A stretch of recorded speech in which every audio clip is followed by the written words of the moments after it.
Para você que se liga na Difusora e no Grupo Tati de Comunicação, tenho o prazer de receber hoje para bater um papo um cara que é um amigo, um colega de instrumento, de profissão. Tenho a honra de trazer aqui para vocês Rafa, o Bola, do Zimbra. Como é que você tá, meu? E aí, Thiago, e aí, galera da Difusora, tudo bem? Tô bem, cara, tô bem, tamo aí, né, tentando o lugar ao sol sempre.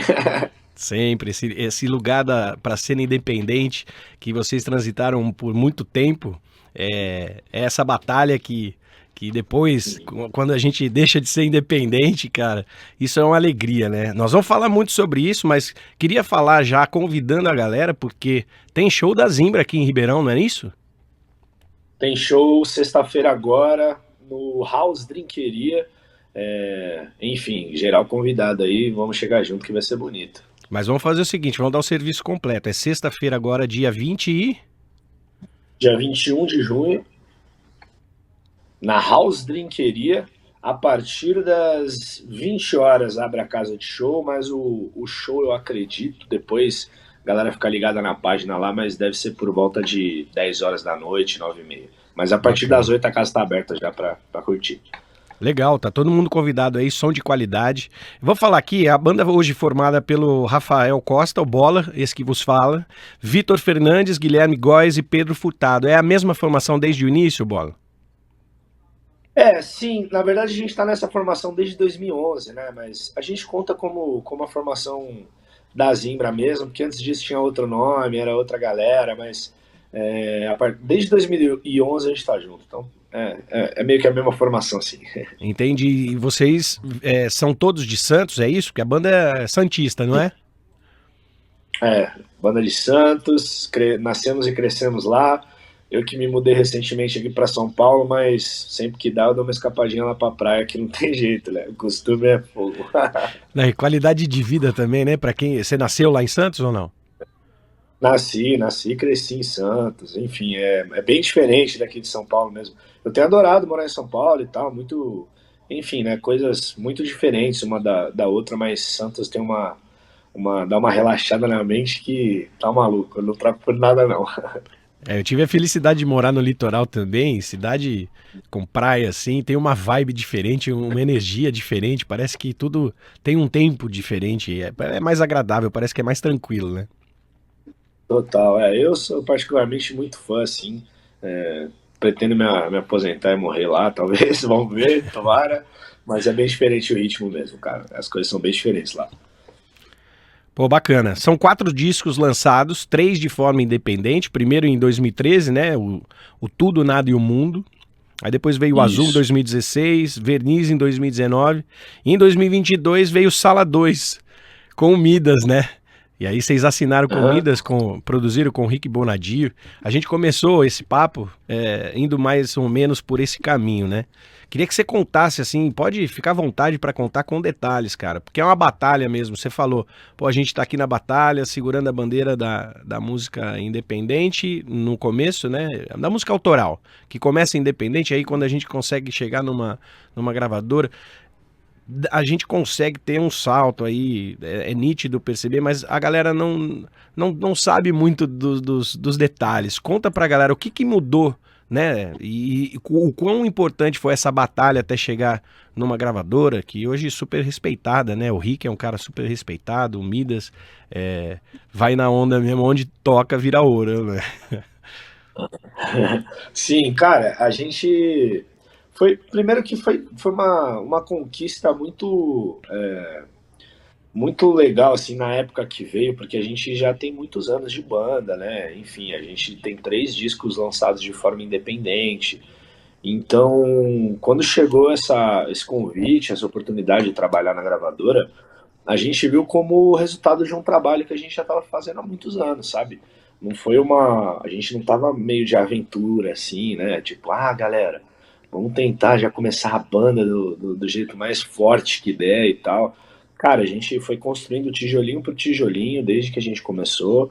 E em 2020 ou final de 20 para 21 veio o convite através do Anderson. O Anderson também é um produtor musical que fez também o Sala 2, né? Participou da produção do Sala 2, primeiro disco do Midas. E ele levou o nosso nome lá para o Midas, numa reunião de contratação e tal. E aí, enfim, aí entramos em contato, né? Fizemos reuniões para falar de planos e etc. E deu tudo certo, assim, a gente ficou muito feliz de poder trabalhar com uma gravadora pela primeira vez, né? É, Só para meio que situar, como a gente sempre foi uma banda independente, tudo pra gente foi muito, sempre foi muito difícil e trabalhoso, né? A gente que fazia tudo desde sempre, assim, de qualquer coisa, enfim, de respeito a ler contrato até decidir o post que vai sair em tal dia, saca? Era tudo pra gente, assim, né? Tipo, caía no nosso colo. Então, era sempre muito trabalhoso, muito difícil. No começo não é financeiramente recompensável, né? Então a gente tinha que dar os nossos outros jeitos de pagar as nossas contas, ter outros trabalhos e tal, porque a banda ela não começa a se pagar desde o começo, né? Enfim, é um trabalho muito difícil mesmo. E a gravadora ela veio como uma espécie de premiação pra gente, né? De um trabalho que a gente conseguiu fazer ao longo dos anos muito bem feito. E hoje a gente consegue contar com uma estrutura de profissionais, enfim, extremamente competentes, o que nos alivia muita coisa de fazer, né? A gente continua trabalhando muito, continua se metendo muito em tudo que a gente pode, né? A gente, como banda independente, adquiriu esse costume de querer participar de tudo, saber de tudo o tempo todo, né? Enfim, está envolvido em todo o processo, mas o Midas ele dispõe de uma estrutura para a gente, né? Hoje que pô, nos dá uma liberdade artística muito maior do que a gente tinha, né? Eu acho que esse é o principal ponto, né? Antes a gente tinha que se preocupar com o artístico, óbvio, e era o que a gente mais gostava de fazer, mas na mesma intensidade a gente tinha que fazer conta, né? De que ganhar dinheiro, elaborar estratégias, ver números. Então, hoje a gente tem uma liberdade artística muito maior porque tem pessoas que se ocupam dessa outra parte que a gente teve que se ocupar durante muitos anos. Então, pra gente, a melhor parte de fazer parte de uma gravadora é essa, assim.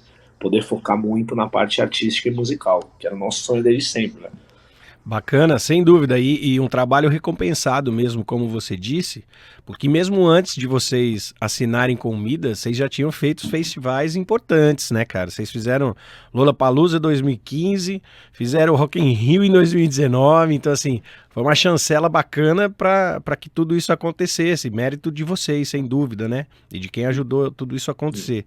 É, esses dois shows talvez tenham sido os mais, vamos dizer assim, memoráveis da banda até hoje? Acho que com certeza, cara.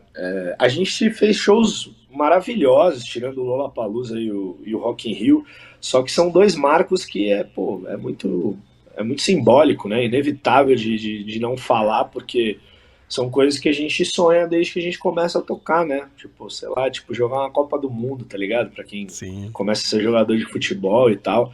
Pra gente estar nesses lugares, né? No Lollapalooza, no Rock in Rio, é muito simbólico, né? Tipo, é como se fosse um feedback, tipo, ó, galera, trabalho muito bem feito, parabéns por isso que vocês estão aqui, sabe? Tipo, é meio que Sim. uma chancela do nosso bom trabalho mesmo. Então, sem dúvida nenhuma, são dois episódios memoráveis na nossa carreira, assim, e na nossa vida pessoal também, porque além de ser uma experiência profissional muito satisfatória, pô, a gente vai contar isso aí pros nossos netinhos, tá ligado? Tipo, Sim. é uma coisa que a gente vive que a gente jamais vai esquecer, assim, é muito legal. É tipo um troféu, uma conquista mesmo. E a gente se encontrou recentemente na gravação do Microfonado do Titãs, inclusive lá no Midas, né? Temos Aham. alguns amigos em comum, vamos falar um pouco mais sobre isso. E aí um passarinho sopra aqui, opa, a galera tá no estúdio, hein? A galera tá no estúdio, tá preparando material novo, inclusive com um grande amigo em comum, né? Que é o Serginho Fuad, deixo aqui um abração pra ele, que é um querido. E como é que tá o desenvolvimento desse trabalho aí? Qual a inspiração para esse trabalho novo aí? Já tem planejamento de lançamento? Como é que a galera já pode aí se preparar para receber esse próximo trabalho do Zimbra? Cara, tá maravilhoso. O Serginho é uma pessoa, pô, excepcional, assim. Eu conheci ele de nome só, né, e tal, mas quando a gente começou a trabalhar no Midas, fazendo esse quinto disco nosso agora de estúdio, ele deu uma liberdade artística pra gente surreal, assim, sabe? Tipo, a gente tentou muito tempo encontrar ao longo desse processo de gravação de disco, de fazer música, talvez um lugar que a gente se sentisse muito pertencente, né? A gente sempre se sentiu pertencente com todos os álbuns, mas eu acho que a gente sempre, como teve que fazer tudo meio que ao mesmo tempo, sendo uma banda independente, algumas coisas passavam meio acomodadas, né? Eu acho um pouco assim. E nesse trabalho, como a gente teve essa liberdade artística muito forte, por conta do Serginho, ele comprou nossa ideia de, enfim, de timbre, de escolha de músicas, né? Que o Rick fez junto com a gente, nós, o Serginho e o Rick e tal. Eles compraram muito a nossa ideia, assim, do que a gente queria fazer, coisas até que no primeiro momento a gente pode pensar que não é muito convencional, tipo, acabou a música, fica brisando no instrumental, né, tipo, essa é a marreta na bateria e tal, coisas que no Aham. primeiro momento a gente pode pensar, nossa, isso não tem muito a ver com, com música, enfim, né, entre aspas, comercial, isso aí é brisa de músico e tal. Cara, o Serginho falou, mano, vocês estão achando legal? Então é isso aí, tá ligado? Deixa do jeito que tá. Se vocês estão achando legal, tá legal, né? Tipo, acho que o principal norte que a gente teve desse disco, né? E isso o Serginho proporcionou pra gente foi o que a gente mesmo achou que estava sendo legal de fazer, né? E aí não tem como a coisa não se tornar prazerosa, natural, né? E principalmente muito sincera, que eu acho que a gente se preocupa muito com isso desde sempre, né? De ser muito sincero com o que a gente está fazendo, de gostar do que a gente está tocando, do que a gente está fazendo. E sem dúvida nenhuma o Serginho deu muita chance da gente se sentir assim ao longo do processo. Então a gente está muito feliz com o resultado. Que legal. O Serginho é um amigo, um querido, e a gente já bateu um papo aqui no território nacional. Ele veio presencialmente, ele mora aqui perto em São Carlos, então ele conseguiu dar uma escapadinha aí das produções, dos trabalhos, e veio bater um papo com a gente. E ele falou exatamente isso. Ele se acha um produtor que não gosta de atrapalhar muito ou ficar metendo muito o dedo. Ele gosta de entender o que a banda, o artista tá trazendo e lapidar isso junto, né? Mas sem preservando realmente as ideias, que é mais ou menos o que você falou. Dentro disso, como que você enxerga a atual cena da música assim no Brasil? Como que você tá vendo? Porque o Zimbra, eu acho que é uma banda emergente, né? Quais são os maiores desafios e talvez oportunidades também para quem está iniciando aí essa carreira, vamos dizer, de maneira nacional, né? De uma maneira a atingir um público maior de pessoas com gravadora e tudo mais. Uhum. Cara, eu acho que hoje em dia, enfim, a gente fala de internet, de computador há muito tempo já, né? Mas eu acho que está ficando cada vez mais visível, mais presente, mais aparente é, a oportunidade que os artistas e as bandas têm de realizar o seu próprio trabalho, né? Tipo, o papel do Serginho, né? Quando ele se coloca como produtor musical, a gente pode imaginar um milhão de coisas. A gente pode imaginar uma pessoa que quer fazer tudo do jeito que ela acha que tem que ser feito, que quer mudar tudo, ou uma pessoa que só aperta o REC para gravar e beleza. E, Sim. cara, o Serginho ele foi uma pessoa que ele conseguiu deixar a gente muito à vontade pra gente fazer e falar o que a gente queria, e ele conseguiu direcionar as nossas ideias, que eu acho que esse, na minha opinião, esse é o trabalho de um produtor musical, é conseguir entender o que você quer passar e adaptando isso para o modo prático, né? O papel do produtor, né? Eu acho que é isso, é pegar as suas ideias e organizar um pouco, né? Porque a gente como banda, ainda mais tocando junto há mais de 15 anos, a gente chega no estúdio e fica um falando em cima do outro, sabe? Tipo, milhões de Sim. ideias ao mesmo tempo acontecendo.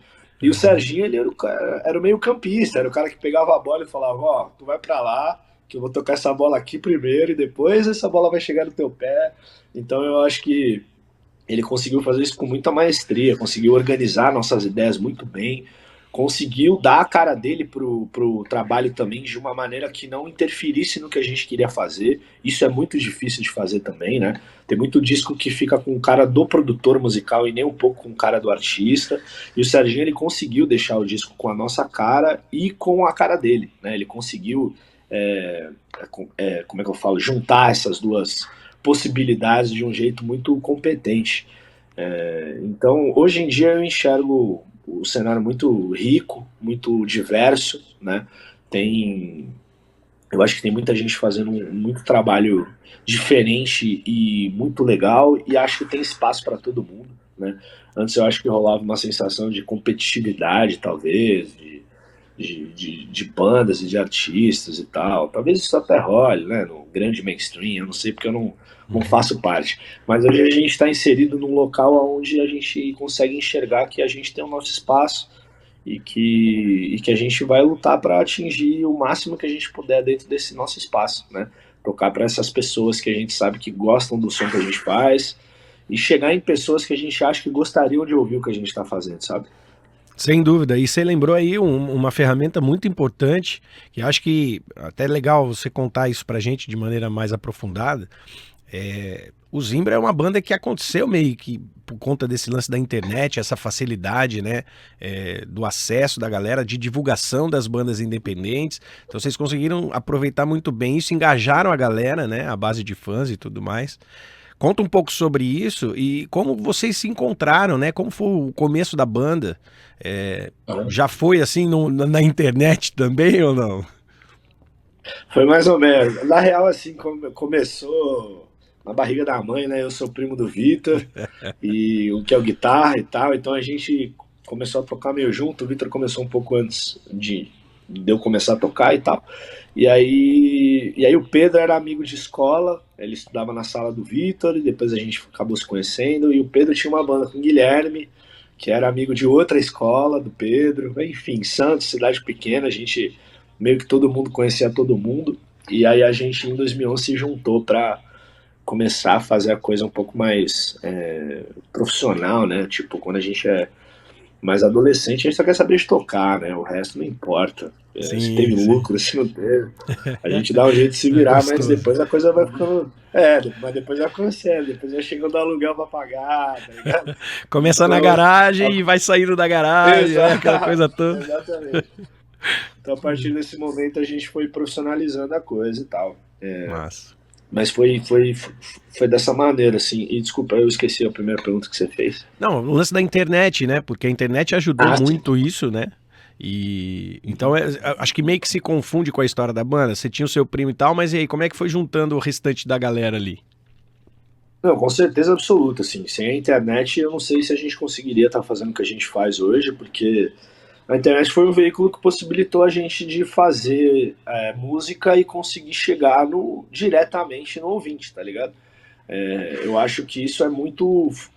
Acho não, né? Eu tenho certeza que isso foi muito importante para muitas bandas que começaram nessa época onde as coisas do MP3, né, e do YouTube estavam começando a acontecer e começando a ser mais acessível para qualquer pessoa. Então, é, foi um ponto, sem dúvida nenhuma, crucial na nossa carreira. Assim, a gente chegar diretamente ao público sem precisar passar por um intermediário, sem precisar estar numa gravadora, sem precisar passar num programa de TV de grande audiência, sem precisar estar tocando na rádio o tempo todo, sem precisar ter um grande investidor por trás. Então a internet possibilitou a gente de fazer a nossa música e, cara, e colocar no ouvido da pessoa, assim, direto. E possibilitou ela também de falar, pô, gostei ou não gostei, sacou?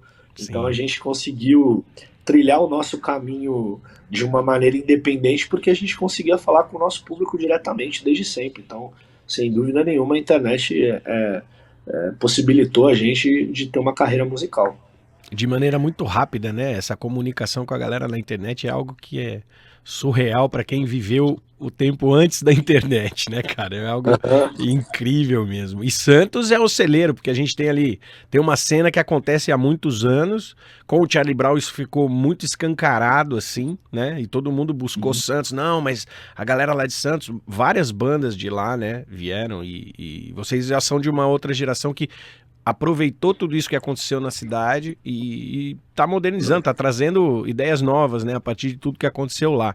Tem uma cena bacana ainda rolando lá, hoje? Tem, cara, tem, sempre teve, né? Santos sempre foi muito rica de música, musicalmente, culturalmente falando. Santos sempre foi uma cidade muito muito efervescente, assim, saía coisa para todo lado, e a gente com certeza nasceu no meio disso, né? A gente é uma geração pós-Charlie Brown Jr., mas a gente faz questão de conhecer um pouco da história e de como as coisas aconteceram até o momento de chegar onde a gente começou a nossa banda, né? Que lugares que a gente estava tocando e desde quando esses lugares existiam, quem tinha passado por aqueles lugares. Então, a cidade, sem dúvida nenhuma, foi uma grande responsável também pelo nosso estímulo de querer fazer, porque a gente via muitas bandas tocando em todos os lugares, todos os cantos da cidade. Isso ajudou a gente a ficar mais interessado e mais estimulado, com certeza.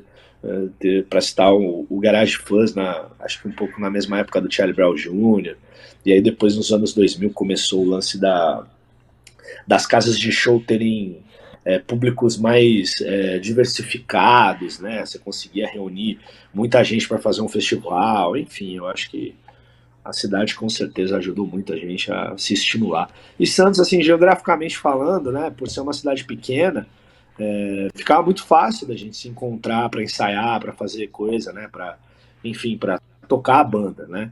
Então, como a internet no começo estava engatinhando, né, tô falando aqui como se eu tivesse 300 anos, mas não existia o WhatsApp ainda, por exemplo. Então, Sim. só que a gente já conseguia se falar por Facebook, então a gente marcava as coisas e, 10 minutos de bicicleta tava no estúdio para ensaiar. Então isso com certeza também facilitou muito a nossa vida no começo, né? A gente não precisou de se desdobrar em mil para fazer coisas, né? A gente era sempre muito fácil, muito rápido. Então, isso com certeza foi um ponto interessante também. A geografia ajudou a gente no começo da banda, com certeza.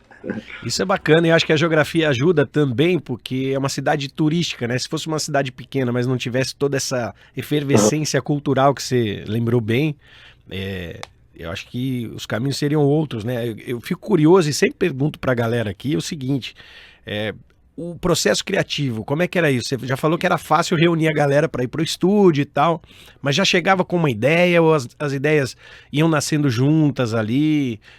Como que funcionou, né, no começo da banda, que vocês, às vezes, eu lembro, porque como sou músico também, assim, na minha, tinha que ir atrás de alguém que também quisesse tocar, que também, e aí tinha que ter afinidade, ir atrás para ver se ia rolar e tal. Vocês já meio que já tinham mais ou menos encaminhado isso entre vocês, mas quando juntava, assim, já vinha alguém com uma ideia, era mais coletivo, como que era e como é hoje, depois de toda essa transformação, né? 4 discos e estão trazendo o próximo agora, um quinto, né? Já estabelecido ali dentro da gravadora e tudo mais.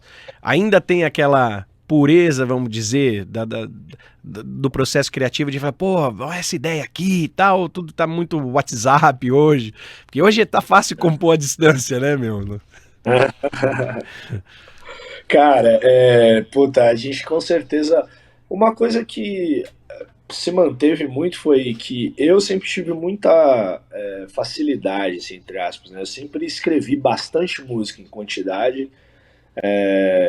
E eu sempre levei para o estúdio isso. E lá no estúdio a gente sempre, de forma coletiva, arranjava as músicas, né? Meio que direcionava o que a música ia ser, se ia ser mais rock, se ia ter menos guitarra, enfim, a gente ficava lá o termômetro era no nosso ouvido só, né? E ainda na verdade. Que bom, é isso Mas aí, com que bom. certeza com o passar dos anos as coisas elas vão se mudando, né? Tipo, nós mesmos pessoalmente a gente vai começando a ouvir coisas diferentes do que a gente ouvia, começa a ter outros tipos de achismo, né? Agora eu não acho mais isso, agora eu acho aquilo. Sem dúvida. Então, sem dúvida, as coisas vão se modificando ao longo dos anos. Mas eu acho que a gente preservou de forma muito natural o fato da gente ir pro estúdio e discutir as músicas, tá ligado? Isso eu acho que a gente preservou muito bem. A gente é uma banda que a gente não faz nada que diz respeito muito à parte artística de forma digital, né? Tipo, conversando por WhatsApp. A gente não resolve muitas coisas assim. Quando a gente percebe que a gente precisa, por exemplo, escolher as músicas pro disco, resolver capa, resolver alguma coisa que a gente acha que diz respeito à parte artística, a gente sempre combina de se encontrar para conversar ao vivo, para mostrar referências um para o outro. Quando é para escolher música para o disco, a gente marca um ensaio só para tocar as músicas, mesmo não sabendo muito ainda como vai ser, mas só para sentir a música e tal, porque a gente gostava muito de fazer isso no começo e a gente tenta preservar esse prazer, né? Que eu acho que Sim. é um guia muito natural, muito intuitivo, que a gente não quer perder de jeito nenhum, assim, a gente não quer digitalizar esse processo tanto, sabe? A gente não quer é, modernizar. Nesse ponto a gente é um pouquinho conservador, a gente quer ir pro estúdio e tocar a música do jeito que a gente acha que tá na nossa cabeça e ouvir o cara falando, mano, isso aí tá muito ruim, ou isso aí tá muito bom, mas a gente acha Sim. que esse é um jeito mais eficiente, mais natural de ir direcionando as coisas, sabe? Não, e essa questão de estar junto com a galera no estúdio, de desenvolver as ideias junto ali. Lógico que às vezes a gente vem com uma ideia que aconteceu quando a gente não estava com a galera da banda e tudo mais, mas desenvolver tudo isso junto, acho que faz total diferença. Hoje, negócio de inteligência artificial, são muitas as opiniões, são diversas, às vezes pró, às vezes contra, mas eu acho que a essência tá aí, né, do desenvolver junto, seja eletrônico, ou seja 100% orgânico ali, humano no negócio, mas acho que isso faz total diferença. Quais eram as referências, assim, nessa época em que vocês estavam definindo a identidade da banda ali, né, bem dizer? Tem sempre um cara que gosta de um som mais pesado, o outro cara fala, não, mas acho que tem que aliviar um pouquinho, vamos tirar um pouquinho as guitarras, a gente que é guitarrista às vezes fica assim, né? Como é que eram as influências nessa época? Porque, como você bem disse, a experiência vai trazendo outras necessidades, né? E a gente acaba indo ouvir outras coisas e de repente começa a trabalhar mesmo com isso de maneira mais profissional. Mas quais eram as músicas que faziam a cabeça de vocês nessa época? Cara, sempre tem um que puxa uma distorçãozinha a mais ou a menos, né? Enfim, normal de banda. Mas a gente sempre teve o grande miolo da coisa, eu acho, né? Tipo, a gente teve muitos pontos de convergência sempre, né? E muita música brasileira dos anos 70, 80. Enfim, a gente sempre ouviu muito Paralamas, Barão Vermelho, Cassiano, eu escutava bastante, eu e o Gui, que é o baixista, Tim Maia. Enfim, Massa. a gente sempre teve um núcleo assim em comum muito parecido. Então nunca foi tão difícil a gente é, misturar as coisas, sabe? Tipo, nunca chegou um cara querendo fazer um riff do Metallica em cima de uma música da Gal Costa, sabe? Nunca Sim. foi assim que aconteceu. E isso aí eu acho que, pô, é lógico que as pessoas se juntam por afinidade, né? Musical, enfim, Ô Bola, eu como vou enxerga a falar, eu sou vida. dessa época, sabe? Tinha a galera meio que Pode selecionava falar. amizade, andava junto com a galera que ouvia a Aham. mesma coisa. É meio isso, não tem jeito, né, cara? Porque, pô, querendo ou não, teoricamente, né, as pessoas se tornam parecidas, né? Tipo, você vai supor que, pô, ela deve gostar das mesmas coisas que eu gosto, porque ela escuta essas coisas que eu também escuto, né? Então acho que a gente Pode crer. vai filtrando um pouco o nosso ambiente, o nosso núcleo social, né? A partir da música, principalmente. Então, isso pra gente, como adolescente, na época, foi muito natural e muito produtivo. Porque a gente entrava no estúdio para arranjar as músicas, a gente, cara, falava, pô, faz uma guitarra meio assim, todo mundo sabia do que eu tava falando, né? Todo mundo já tinha Sim. escutado aquilo, sabia meio que o que era para fazer, porque fica difícil quando você chega e fala, pô, faz uma guitarra meio assim, o cara fala, meu irmão, nunca ouvi isso que você tá falando, sabe? Me Aí, pô, explica, né? aí não vai ter muito o que fazer mesmo, tá ligado? Sim. Mas a Zimbra sempre foi uma banda muito parecida, assim, pessoalmente, entre a gente, o que a gente escutava. Então isso também beneficiou e agilizou muito, muito processo pra gente, sabe? Bacana, bacana. E hoje? O que tá fazendo a sua cabeça aí e a cabeça da galera? O que vocês estão escutando? Você, né? Acho que estamos batendo esse papo aqui, nós, mas acho que você, é o que você falou, são os amigos, são os companheiros de estrada e tudo mais, sempre tá rolando um intercâmbio, né? Então, o que tá fazendo a cabeça da galera hoje? Cara, eu acho que a gente sempre volta para os mesmos lugares, sabe? A gente sempre acaba escutando as mesmas coisas do que a gente sempre ouviu, só que tem muitas, obviamente, tem muitas novidades, a gente vai ouvindo coisas novas, inclusive coisas novas de artistas que a gente sempre escutou, e é muito legal, né? Eu sempre tento fazer esse exercício. Eu sou muito fã de Lô Borges, de Milton Nascimento, Clube da Esquina e tal, e eu sempre faço esse exercício de, tipo, o Lô Borges, ele lançou um disco, acho que ano passado ou 2 anos atrás, não me recordo agora, que, pô, pra gente falar da carreira do Lô Borges, é recente ele lançar um material em 2022, tá ligado? 2023. Pode crer. E aí eu fui ouvir pra saber o que o Lô Borges estava fazendo, sabe? Tipo, 30 anos, 40 anos depois. E é legal notar também como os artistas se modificam, né? Pensam de maneiras diferentes ao longo dos anos, para onde eles estão indo musicalmente falando, quais os assuntos que eles estão falando hoje em 2022 e se são parecidos com os assuntos que eles falavam em 1980, sabe?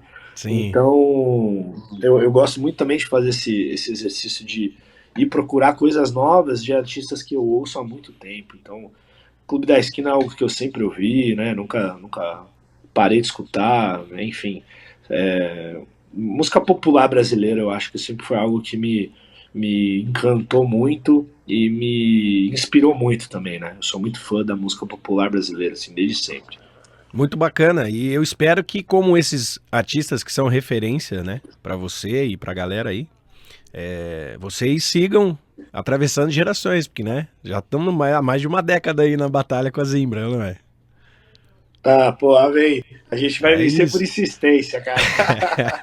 É isso aí. Galera, vamos comparecer, vamos chamar a galera aqui de novo, 21 de junho, sexta-feira agora, tem Zimbra aqui em Ribeirão Isso. Preto. Primeira vez aqui, Bola?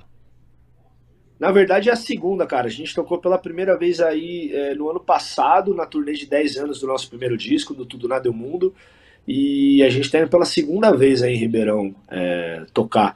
Eu sempre vou no João Rock quando eu posso também, acho demais e tal, mas tocar mesmo é a segunda vez que a gente tá indo. Então Bacana. compareçam. Poxa, por favor, a galera compareça porque é música de qualidade. E quando tiver passando aqui por perto, por favor, se der um tempinho, vem aqui na Difusora, vem aqui no Grupo Tati de Comunicação, vai ser um prazer receber.